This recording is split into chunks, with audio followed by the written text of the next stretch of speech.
everyone, welcome to my channel. Sorry for another late review. I wasn't able to watch live, so I wasn't able to sort of come up with my review on time and sort of post anything while everybody else was watching. Seeing some of the comments, I was a bit nervous, but anyway, I try not to read comments on Twitter until I've seen it so that I have an open mind. Um, Today I'll be reviewing Married at First Sight, Season 13, Episode 7. Um, and I really loved this episode. I know there was a bit of issues and a bit of drama, but I think it's the first time I've watched and I've really sort of found moments when I've really enjoyed and I've really liked and I've wanted to see more of. In this episode, we had Pastor Carl and we had the couples moving in to their new homes. So, as usual, I will review the couples as I normally do, and you know that my reviews are based on just my opinion of what I see and not of any sort of background knowledge on the participants. In this episode, I'll start off with Ryan and Brett. Ryan and Brett seem like people who are easily impressed. They weren't fussed about the apartment. They liked the apartment. They saw each other's places. They liked where the other lives. There was obviously Brett was anxious about their dogs meeting, but that soon sorted itself out. And I think Ryan is becoming, he might not know it, but I think his like for Brett is becoming more and more because he's becoming more tolerant of certain things that he wasn't before. Um, like the fact that her fear of flying. Before he said, if it was someone I'd just been dating, I would have broken up with him. But he sort of found the humor in her behavior this time on their flight back, and he was joking about he wasn't as bruised as he was before.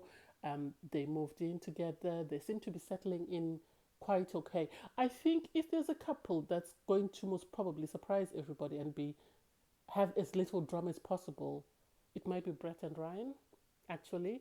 And that's surprising given that they have the differences in social issues and differences in political views. Yeah, there is the issue that, she was concerned about the deer that she saw in his house that he said he shot, and she doesn't like killing animals. So I think it's something that they have to work on and something that they might have to sort of understand each other's perspective and sort of just ignore or decide to move away from and focus on things that they like, which is what sort of Brett hinted to, that yes, they have these differences, but she finds that she likes him more than the issues that they have in common.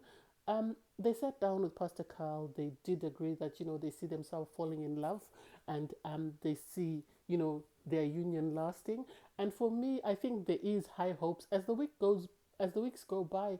I can actually see the light at the end of the tunnel, that there is a possibility that these two people could actually work, because you can see that they're starting to take into each other's feelings into consideration in whatever they do. So I hope they continue to work on it, and I hope they come up with a way forward on the other issues where they might have differences.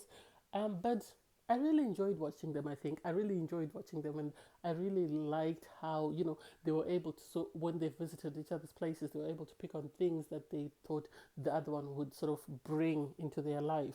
So I'm hoping that they work on falling in love. I'm hoping they work on the relationship and continue to discuss their issues and maybe get an understanding of where the other is coming from. But they seem to be doing very well. So we'll see how it goes as the weeks go by. From there, we went to Jose and Rachel. Rachel, for me, is someone initially, at first sight, I thought, oh, she would have been a good match for Gil. But now I'm realizing that the experts, sad to say, I know a lot of people might not agree with me, were right not to match her with Gil, because I think Rachel has a lot of issues that um, Gil would have been a bit too much for Gil. With Jose, they are having issues. I think the experts, to some extent, thought that Jose would complement Rachel in the sense, especially about her finances and sort of planning and scheduling things. And if she stops sort of trying to fight against it, even if they don't work, I think these are things that she could benefit from and take on into her future life. Because she sort of hinted when they went to see each other's places, she was a bit surprised, and and Jose sort of went on about his house and what. I think he's very proud, so he really wants to show it off. And at times it can be a bit too much, because you could actually see Rachel's eyes glazing over, that she had sort of shut down and wasn't paying attention anymore.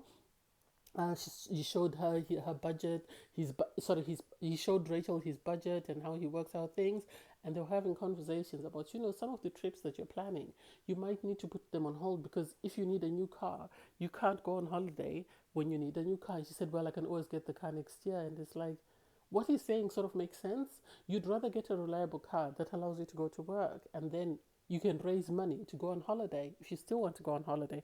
But the car trumps the holiday. But she didn't seem to see it from and I can see they're going to have a lot of issues, a lot of issues. Yes, they say they like each other, they've consummated their marriage, but I think for me, Rachel and Jose, there are a lot of speed bumps coming along the way, and some of them are because of them wanting to be independent and them wanting to be heard. And if they're not careful, they're not going to work. And Pastor Carl, I think, sort of tried to hint towards them to sort of get Rachel to understand about the finances and the budgeting and stuff. But I don't think she listened. I think it just flew over her head and she just ignored it and moved on to the next topic. So I don't know. For me, at the moment, I don't see a future for them. I know they're the couple that's all lovey-dovey and all touchy-feely and all, but for me, I think that is covering a lot of things. That is covering a lot of things, and I see a lot of red flags with them. So I don't know. Hopefully, they'll change my opinion as we go along. From there, we go to, sadly, to Michaela and Zachary. Michaela and Zachary are really, it really breaks my heart to see them struggling. And I think them not being able to spend their honeymoon together, and then the small issues that they're having are as a result of them not having spent their honeymoon together. And for me, I don't understand when Zachary said he was in isolation for 5 days. Isolation is supposed to be 10, I think, to 14 days. It depends on where you are. So I don't know how he was isolating for 5 days and then he's back with Michaela. Anyway, I don't know when he was infected, so I don't know when his isolation period would have started or when his symptoms began. But I don't know. For me, it breaks my heart to watch them. Really breaks my heart. I think because of the excitement and how they got along at the wedding and how they sort of then consummated their marriage the very night of their wedding. I think when the rug was pulled from under them, they just fell and kept falling and couldn't find a way of stopping themselves falling. And unlike some of the other couples that I'm going to discuss further that are good at communication, I think their communication sort of stopped the minute they became intimate. And so that's why they're having these issues, because you could see, the producers are good at this. They showed the time in which Zach left the house. They showed the time in which Michaela left the house. And so Michaela was kicking off that, why didn't you tell me you were leaving the house? Because, come to find out when she spoke to Pastor Carl, it's because, she's got some issues that she's dealing with from her grief, from losing her dad. And I think that coupled with the fact that, she felt abandoned when he passed away, and the fact that Zach was in isolation soon after their wedding, so she couldn't spend time with him. And then suddenly he's disappeared, so she thinks, he's not reliable. And I think given what's happened last season, it's going to make a lot of spouses anxious, because anytime their partner doesn't sort of do the things they expect of them, they're going to suddenly suspect that my partner is the Mr. Blessed, Mr. Blessed 2.0. So Pastor Carl did sit with them, and he really worked with them and really tried to find a way to sort of get Zachary to understand what was going on, get Zachary to appreciate. And I think this is another problem with the experts. They've done this where they match an older lady, not older as an older, maybe 2-3 years older lady with a young man. They did this with Shanice and Jeff T. They did this with Miles and Karen, and now they've done this with Zach and Michaela. And the difference is, out of the 3 guys, I think Miles was more emotionally mature than the other 2.